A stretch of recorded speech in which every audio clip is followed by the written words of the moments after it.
In today's easy sewing project, we're going to be using a fork. Now bear with me, we're not eating, we are sewing, and it's going to make the sewing a little bit easier, although it is still an easy sewing project, so let's just have a look at what we're making. Today I'll be showing you how to make these keychain coin pouches. They're very quick and easy, super cute and practical, and they're a great project for getting started with learning how to work with zips as well, okay? So let's take a look at what we'll need. You'll need 2 pieces of fabric measuring 6 inches by 5 inches, 1 piece for the outside of the coin pouch and 1 for the inside.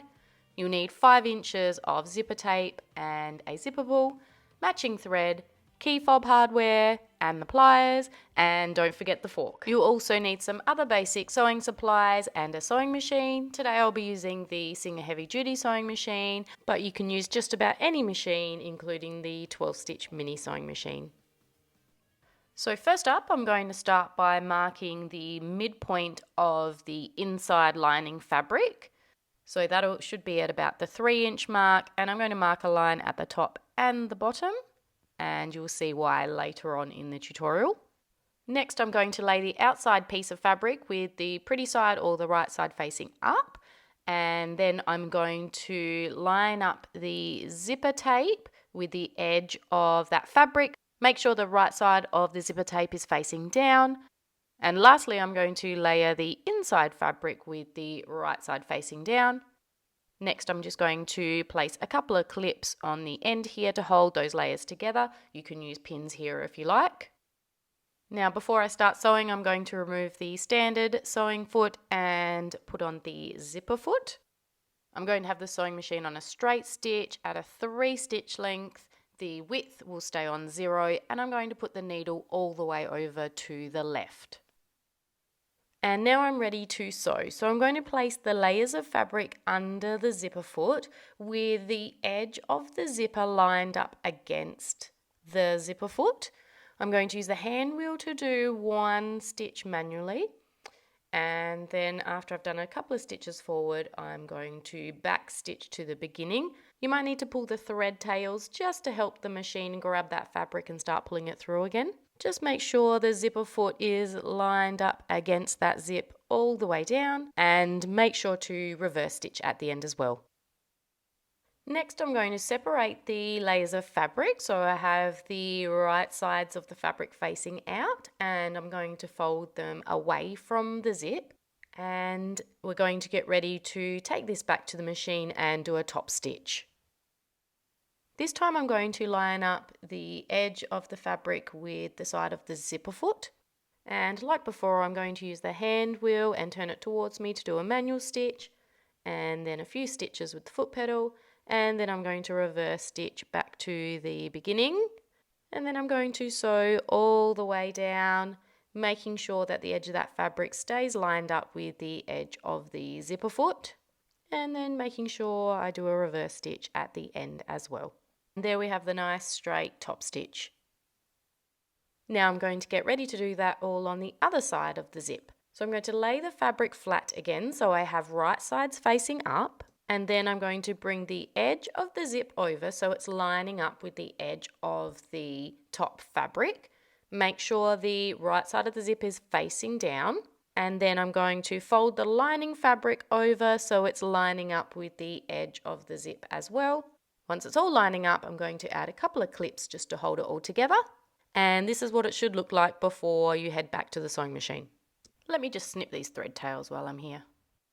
So like we did before, I'm going to line up the edge of the zipper foot with the teeth of the zip and do a manual stitch, and then reverse stitch all the way back to the beginning. And then I'm going to make sure the side of that zipper foot stays lined up with the zipper teeth all the way down, and back stitch at the end as well.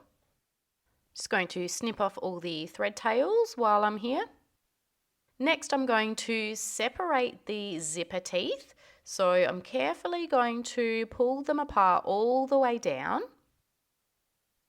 And then we're going to turn the fabric so the right sides are facing out.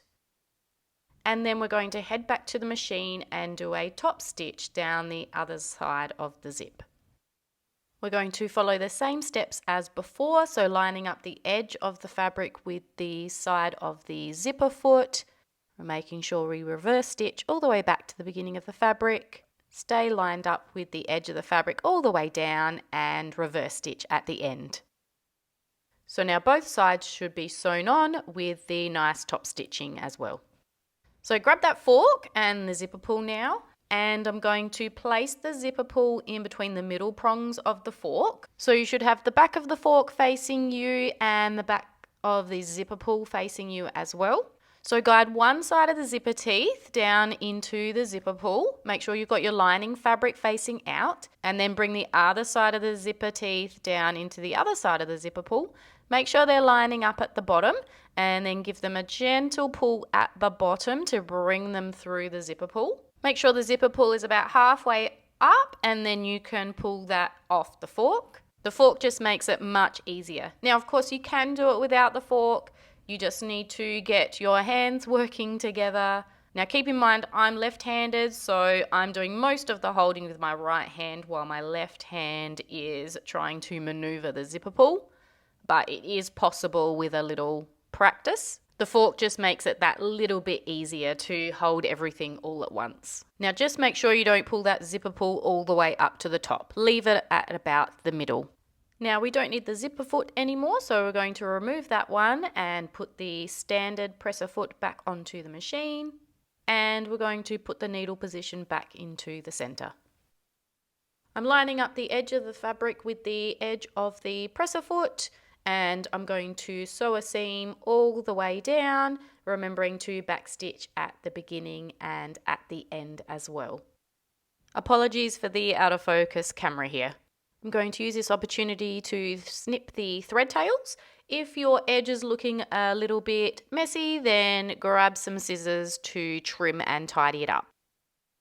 Next, we're going to zigzag stitch over the raw edges to stop them from fraying. So we're going to put our machine onto a zigzag stitch, a length of 3 and a width of 6. Now when you go to do your zigzag stitch, just make sure your fabric is positioned so the right side of the zigzag is going just off the edge of the fabric. Don't forget to reverse stitch at the beginning and at the end as well. So you can see doing that zigzag stitch off the edge of the fabric will stop it from fraying any further. Next, I'm going to box out those bottom corners. So I'm going to flatten the bottom of the pouch and push the seam towards the back. And then I'm going to measure about 1/2 inch from the point. And I'm going to mark a line, as this will be the line that I sew across when I'm boxing out the corners. Just going to clip it to hold it in place and repeat the steps on the other corner.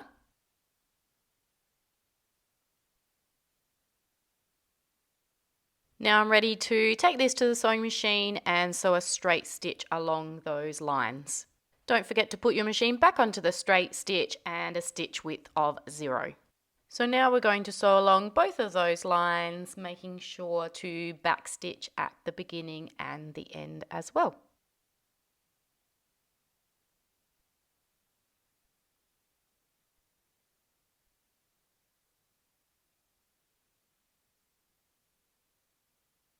Next, I'm going to trim off the corners, leaving enough fabric to do a zigzag stitch to stop those edges from fraying. And then back to the zigzag stitch and the stitch width of 6. So now you just have to zigzag stitch over both of those edges. Don't forget to do that reverse stitch at the beginning and the end. And make sure that that zigzag stitch is going just off the edge there. Don't forget to take some time to trim those thread tails and admire your handiwork. Next, I'm going to find that little mark that I made at the center of the fabric at the beginning, and I'm going to line up the edges of the zipper teeth with it. I'm going to place a couple of pins in just to hold that zipper in place. And then I'm going to grab my marker and a ruler, and I'm going to mark 1/2 inch either side of the zipper teeth and about 1/4 inch down from the top. And then I'm going to mark about 2 inches down from the top on both sides. And I'm going to rule a line to join those 2 points together. And now I'm going to head back to the sewing machine and sew a straight stitch along both of these lines. PSA, don't forget to put your sewing machine back onto straight stitch and a stitch width of 0. Sew along both of those drawn lines, remembering to reverse stitch at the beginning and the end. You can see at this little point here, I do a little bit of a pivot, and just doing the other side here. Next, I'm going to grab the scissors and chop off the excess fabric, leaving enough seam allowance to, you guessed it, to zigzag over those raw edges. Back to the zigzag stitch and the stitch width of 6. Say that fast 6 times. And zigzag stitch over both of those edges. We are almost there. Next, I'm going to remove those pins and I'm going to turn the little pouch right side out. Make sure to push out all the little corners, and then I'm going to line up the zipper teeth at the top, and I'm going to place a clip on either side just to hold that all in place before we go over to the sewing machine and sew a straight stitch at the top. So I'm just sewing a straight stitch about 1/8 to 1/4 of an inch away from the edge of the fabric, and that will hold the zipper teeth in place there. I'm going to do one last snip of any thread tails and tidy up the edge there, remove the clips and get ready to put on the key fob hardware.